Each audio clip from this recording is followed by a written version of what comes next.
اللہ کے رسول صلی اللہ علیہ وسلم نے فرمایا من بطأ بہ عملہ لم یسرع بہ نسبہ، جس شخص کو اس کے عمل نے اس کو پیچھے کر دیا، اس کا حسب نسب قیامت کے دن آگے نہیں لے جائے گا۔ حدیث کا مدعا یہ ہے کہ انسان کو اپنے حسب نسب پر اعتبار کر کے عمل سے پیچھے نہیں رہنا چاہیے، بلکہ عمل کی فکر کرنی چاہیے۔ کل قیامت کے دن نجات کا دار و مدار ایمان اور اعمال صالحہ پر ہوگا، نہ کہ حسب اور نسب کی وجہ سے۔ ایک شخص اونچے حسب والا ہے، اونچے نسب والا ہے، یعنی بڑے خاندان سے تعلق رکھتا ہے، لیکن ایمان نہیں، اعمال صالحہ نہیں، تو وہ آخرت کے لحاظ سے ناکام ہوگا۔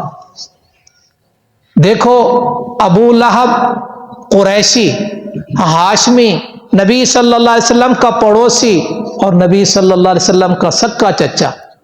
قرآن مجید ابو لہب کے بارے میں کہتا ہے کہ اس کی ہلاکت، بربادی اور ناکامی ہوئی۔ کیوں؟ نہ ایمان تھا نہ عمل صالحہ، تو پھر بات کی بات ہے۔ اس کے برخلاف ایک آدمی ہے، رنگ کا کالا ہے، ہونٹوں کا موٹا ہے، ہونٹ موٹے ہیں، کوئی حسب بھی نہیں، کوئی نسب بھی نہیں، لیکن ایمان اور اعمال صالحہ ہے، دنیا میں بھی کامیاب اور آخرت کی ہمیشہ ہمیشہ ہی کامیابی۔ میں نے کس صحابی کا اشارہ کیا؟ حضرت بلال رضی اللہ تعالی عنہ، بلکہ سب سے پہلے جنت میں داخل ہوں گے۔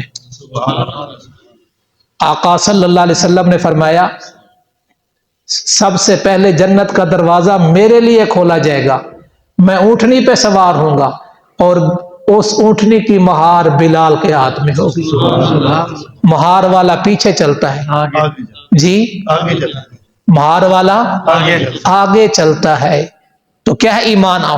اور قرآن مجید کہتا ہے ان اکرمکم عند اللہ اتقاکم، اللہ تعالیٰ کے ہاں عزت والا، شرف والا، مقام والا وہ شخص ہے جس کے اندر زیادہ پرہیزگاری ہوگی، زیادہ تقوی والا ہوگا۔ جتنا تقوی ہوگا، جتنا متقی ہوگا، اتنی دنیا میں بھی اللہ تبارک و تعالیٰ کی طرف سے رحمتیں نصیب ہوں گی، اور آخرت کی ہمیشہ ہمیشہ کی کامیابی اس کے مقدر بنے گی۔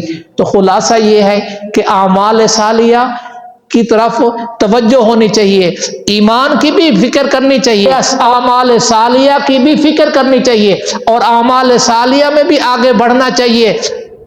انسان کی کوشش ہوتی ہے، انسان جب اپنی کوشش کرتا ہے ایمان اور اعمال صالحہ کے بنانے کی، اللہ تبارک و تعالی پھر اپنی رحمت سے اس کو مزید آگے بڑھاتا ہے۔